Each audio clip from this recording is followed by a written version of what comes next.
Belinda Balluku nuk është më zëvendës kryeministre dhe ministre infrastrukturës. Vendimi i gjykatës së posaçme i datës 19 nëntor, që e pezulloi nga detyra, rikthehet në fuqi. Gjykata kushtetuese nuk e arriti dot një shumicë, teksa u nda 4 pro dhe 4 kundër për kërkesën e kryeministrit Edi Rama për të rrëzuar pezullimin e Ballukut, por ligji e përcakton se kur votat ndahen në mënyrë të barabartë, kërkesa quhet e rrëzuar. Ndarja më e madhe e trupës së gjyqtarëve ishte nëse duhet të merret apo jo autorizim nga Kuvendi para se të pezullohet me vendim gjykate një antar qeverie.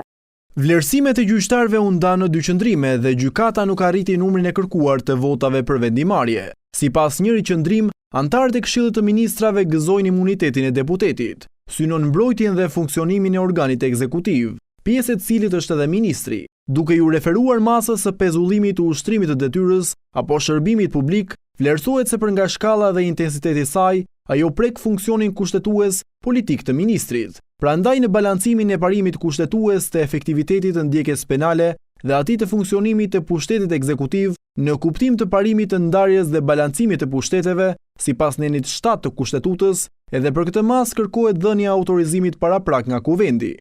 Ndërsa pjesa tjetër e gjyqtarëve argumenton se në fakt në këtë rast leja nga Kuvendi nuk parashikohet në ligj.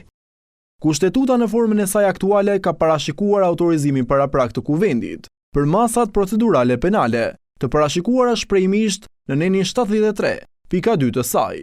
Në këtë dispozit nuk parashikohet masa ndaluese e pezullimit të ushtrimit nga detyra, sipas nenit 242 të Kodit të Procedurës Penale.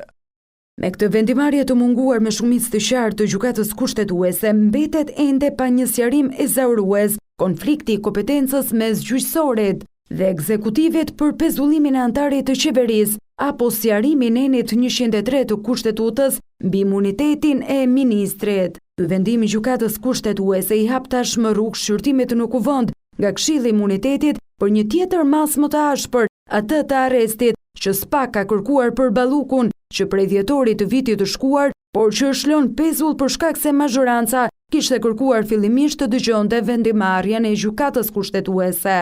Belinda Balluku është marrë pandehur për tenderin e tunelit të Llogaras, si dhe është në hetim për të 7 lotet e Unazës së Madhe, si dhe po hetohet edhe për tendera të tjerë.